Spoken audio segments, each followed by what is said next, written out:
जय श्री बालाजी। मैं राकेश वशिष्ठ आप सबका स्वागत करता हूं। वर्ष 2024 आप सबको मुबारक हो। वार्षिक फलादेश 2024 के अंतर्गत आज हम बात करने वाले हैं वृषभ लग्न की। वृषभ लग्न के लिए 2024 कैसा रहेगा, किन बातों का ध्यान रखना है, क्या उपाय कर सकते हैं और कौन कौन से इंपॉर्टेंट तरीके हो सकती हैं जब आपको लाभ होने की संभावनाएं रहें, तब आपको एफर्ट्स ज्यादा करने हैं। तो इसके ऊपर चर्चा करेंगे।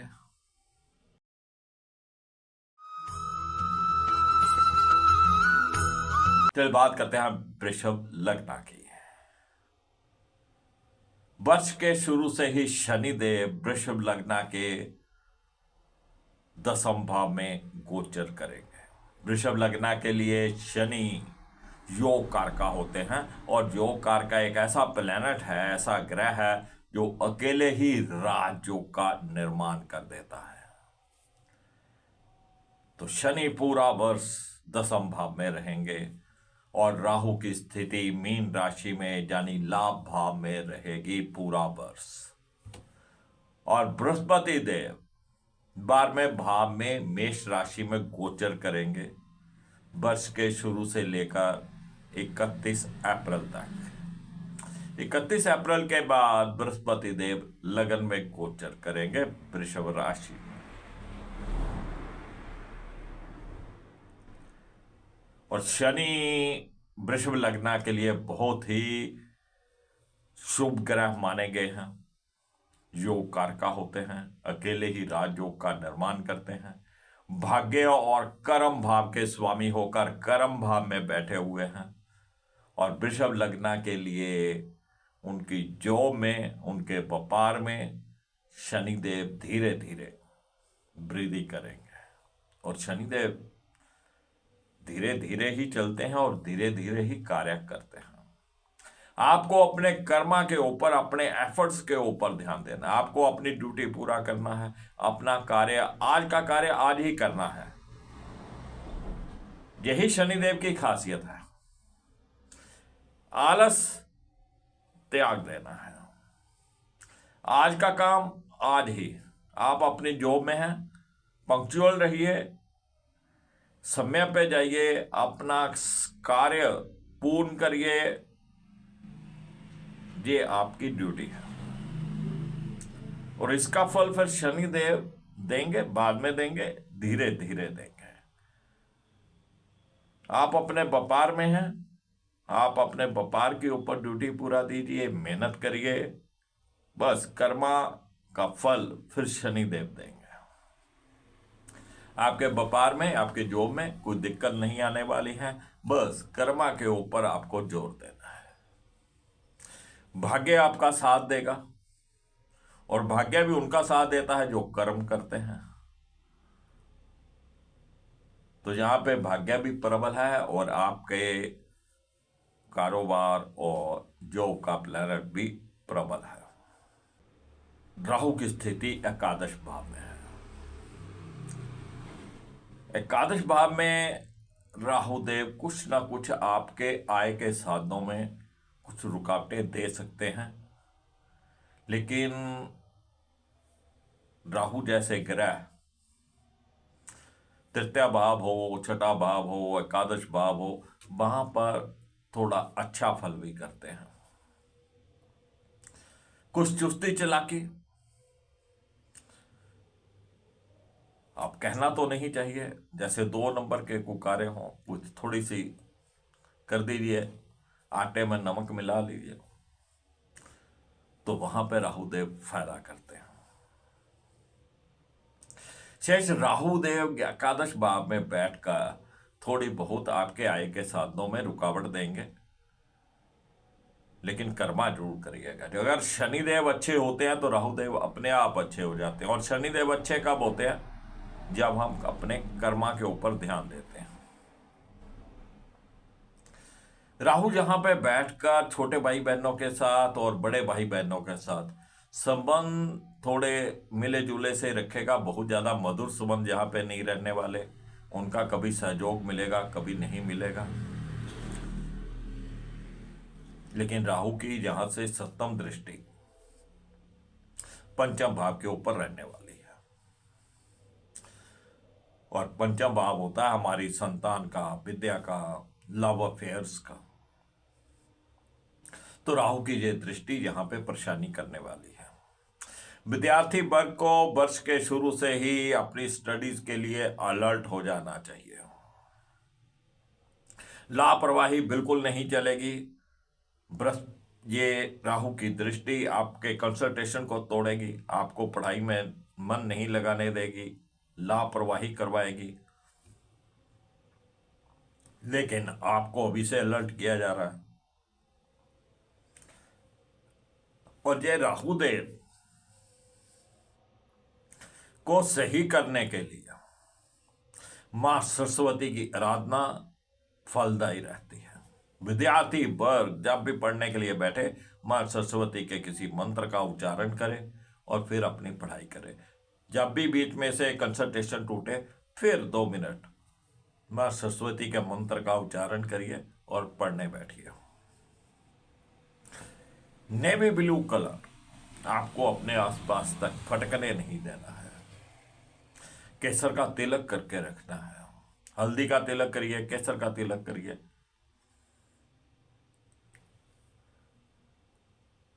और जो महिलाएं प्रेग्नेंट हैं उनको भी थोड़ा अलर्ट रहना है। जो राहु की दृष्टि आपको हानि दे सकती है। और प्रेम प्रसंग के मामलों में भी बस वो उसको चीट कर रहा, वो उसको चीट कर रहा। तो जहां पे बहुत अच्छे परिणाम नहीं मिलने वाले हैं, एक दूसरे को चीटिंग चलती रहेगी। ये राहु की दृष्टि बहुत अच्छा परिणाम प्रेम प्रसंग के मामलों में नहीं देने वाली है।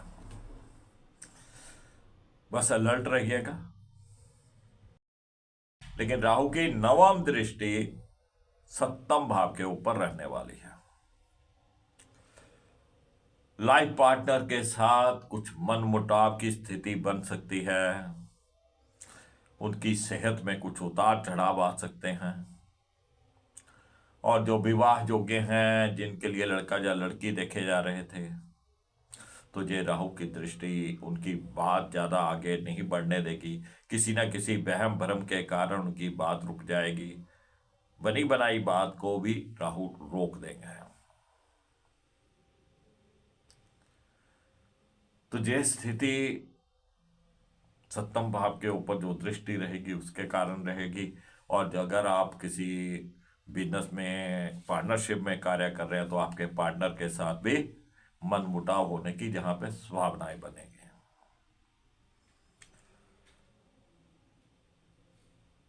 लेकिन जैसे ही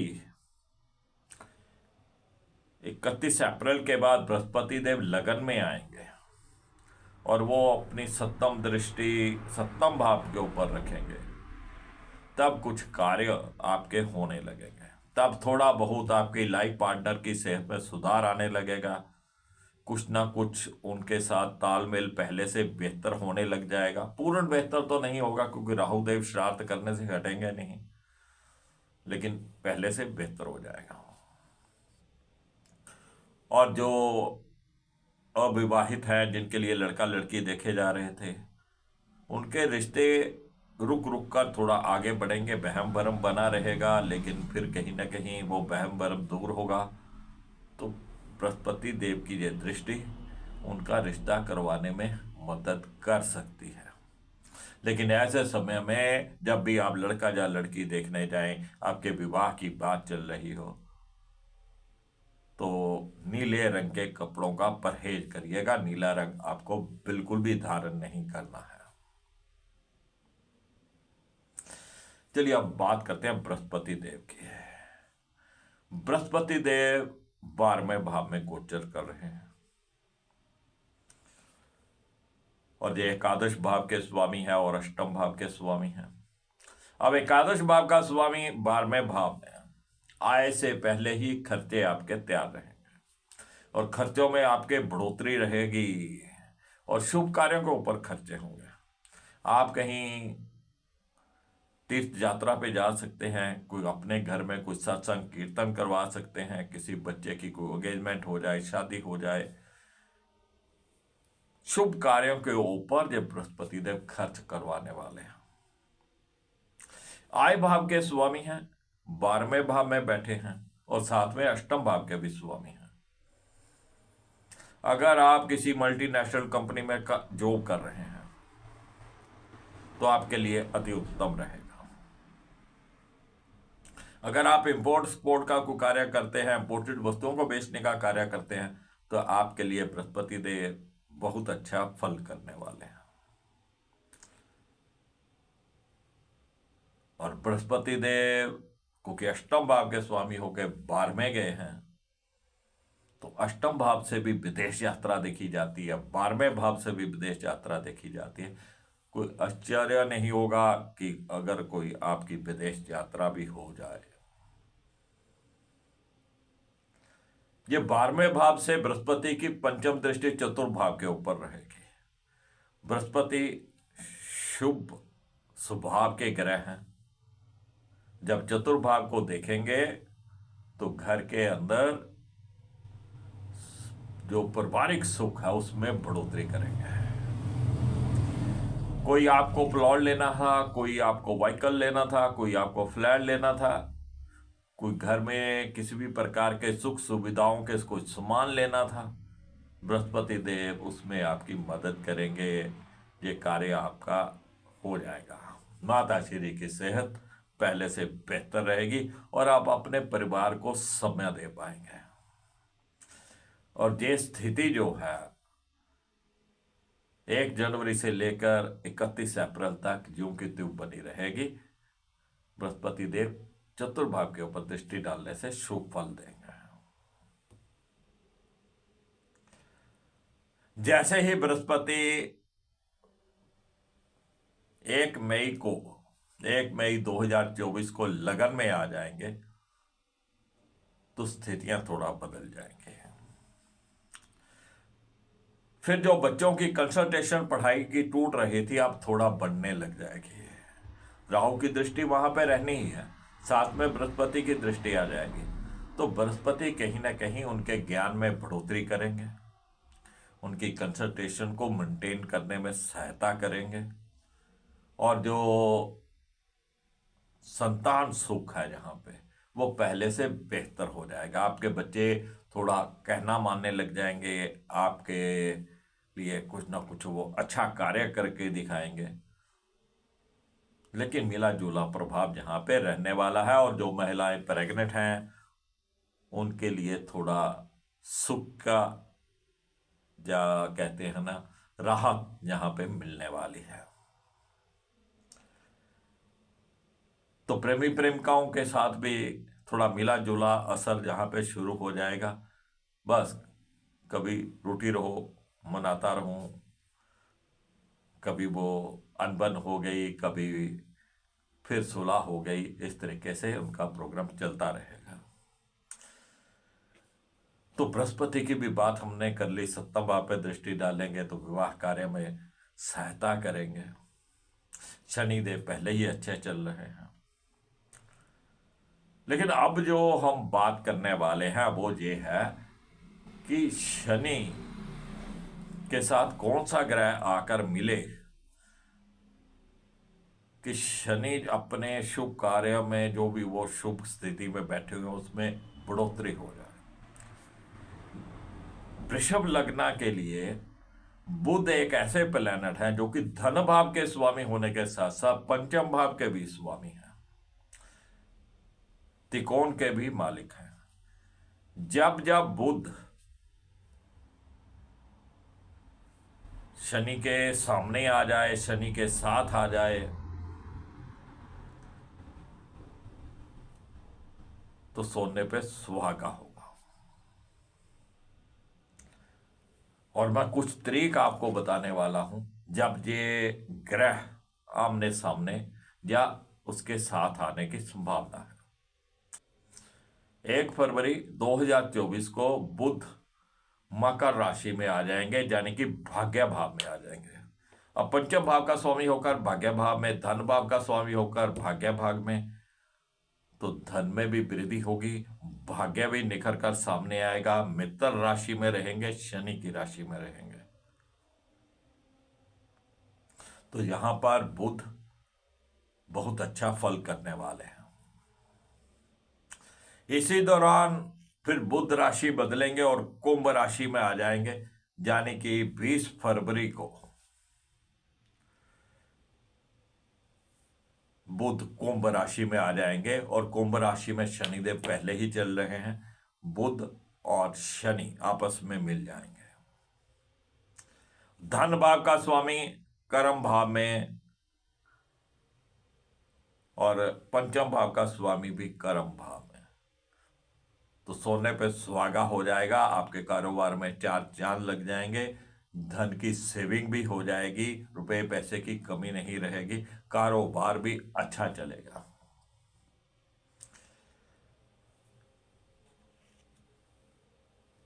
इसके बाद जब भी बुध अब मिथुन राशि में आ जाएंगे, द्वितीय भाव में, जब मिथुन राशि में आएंगे 14 जून को, 14 जून से लेकर 29 जून तक बुध जो है वो द्वितीय भाव में अपनी ही राशि में गोचर करेंगे। धन भाव का स्वामी जब धन भाव में आ जाएगा तो धन की वृद्धि करेगा, आपकी सेविंग की वृद्धि करेगा, आपकी बोलबानी को बहुत अच्छा करेगा। और इसके बाद जब बुध जो है वो बिल्कुल शनि के सामने, यानी कि सिंह राशि में आ जाएंगे। अब सिंह राशि भी बुध की मित्र राशि है और शनि और बुध बिल्कुल आमने सामने हो जाएंगे। वह समय भी आपको लिए धन आगमन के लिए, कारोबार को बढ़ाने के लिए बेहतरीन रहने वाला है। 19 जुलाई को बुध जो है वो सिंह राशि में प्रवेश करेंगे और उसके बाद 23 सितंबर को वो कन्या राशि में प्रवेश करेंगे। ये जो तारीख हैं ये बुध के अच्छा होने के संकेत हैं, और जब शनि के साथ वो मिलते हैं तो और भी अच्छा हो जाते हैं। तो इन डेट्स को नोट रखिएगा, जहां पे आपके व्यापार में वृद्धि होने की संभावनाएं रहेंगी, क्योंकि बुध व्यापार को रिप्रेजेंट करते हैं, बोलबानी को रिप्रेजेंट करते हैं। जो बोल के कार्य करते हैं या अपनी बोलने की शक्ति के द्वारा अपने क्लाइंट्स को प्रभावित करते हैं, उनके लिए जो समय अति उत्तम रहने वाला है। इसी प्रकार जो लगन के स्वामी हैं शुक्र, उनका भी रोल यहां पे बहुत बेहतरीन रहने वाला है, दूसरे नंबर के ऊपर। शुक्र भी जब अपनी राशि में आएंगे, बुध के साथ आए और या शनि के साथ आए या उसके आमने सामने आए, तो वहां पर भी कारोबार में बढ़ोतरी, आपकी सेहत तंदुरुस्ती पहले से बेहतर रहने वाली है। कुछ तरीके, कुछ डेट्स आप नोट करिएगा। 12 फरवरी से लेकर 31 मार्च तक शुक्र मकर और कुंभ राशि में रहेंगे। लगन का स्वामी नवम भाव में रहेगा, बेहतरीन रहेगा, आपके भाग्य को जगाएगा। जब वो कर्म भाव में कुंभ राशि में आ जाएगा, शुक्र के साथ मिलकर कारोबार में बढ़ोतरी करेगा, लग्जरी में, सुख में आपके वृद्धि करेगा। तो 12 फरवरी से लेकर 31 मार्च तक का जो समय है ये बेहतरीन रहने वाला है वृषभ लग्न के लिए।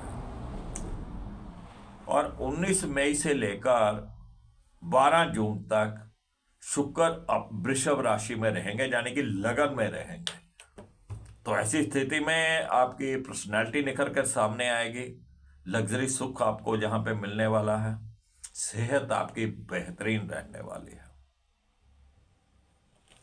और इसी प्रकार जब शुक्र आगे बढ़ेंगे 31 जुलाई से 24 अगस्त तक शुक्र जो है वो सिंह राशि में प्रवेश करेंगे। अब सिंह राशि शुक्र की मित्र राशि नहीं है, लेकिन लगन का स्वामी है, केंद्र में बैठेगा और मित्र शनि के बिल्कुल सामने बैठेगा। तो ये शनि और शुक्र का जब आमना सामना होगा, ये भी कारोबार को बढ़ाने, घर परिवार का सुख, आपकी सेहत का सुख बढ़ाने में आनंद देगा। लग्जरी जहां पे आपको मिलने वाली है, घर का सुख के साधन आपको मिलने वाले हैं। इसी प्रकार जो 13 अक्टूबर से 6 नवंबर तक शुक्र वृश्चिक राशि में रहने वाले हैं। अब वृश्चिक राशि 7वें भाव में बैठेगी, ऊपर से बृहस्पति की दृष्टि रहेगी, तो विवाह कार्य में जो रुकावटें चल रही थी उनको दूर करेगी। और शनि की दृष्टि भी यहां पे आने वाली है। और फिर शनि बृहस्पति और शुक्र आपस में मिलेंगे। आय भाव, कर्म भाव, लगन का लॉर्ड, तो ये भी आपकी डेली रूटीन को अच्छा रखेंगे। सेहत तंदुरुस्ती बनी रहेगी और कारोबार में बढ़ोतरी होगी। और जब भी बुध और शुक्र आपस में मिलेंगे, हम ये जो हर महीने ग्रह बदलते हैं उनके वीडियोस बनाते रहते हैं और समय समय पर आपको इतला करते रहते हैं। तो कुल मिलाकर वर्ष 2024 वृषभ लग्न के लिए बेहतरीन रहने वाला है। बस कर्मा के ऊपर फोकस करिएगा। शनिदेव को कभी कभी शनिदेव के मंदिर जाकर नमस्कार करके आइए। उनको काले उड़द, सरसों का तेल जो उनकी खुराक है उनको दे के आइए। गाय की सेवा करिएगा। गाय को हरा चारा आप डालते रहिएगा। बुध शुक्र प्रबल रहेंगे। 2-4 मुट्ठी काली गाय को भी डाल दीजिएगा तो शनि भी साथ में प्रसन्न हो जाएंगे। इत्र का इस्तेमाल करिए। छोटी कन्याओं को चरण स्पर्श करके उनका आशीर्वाद लीजिए। माँ दुर्गा का पाठ करिए। तो सन 2024 वृषभ लग्न के लिए बेहतरीन रहने वाला है। नया साल मुबारक हो। फिर मिलेंगे नए एपिसोड में। जय श्री बालाजी।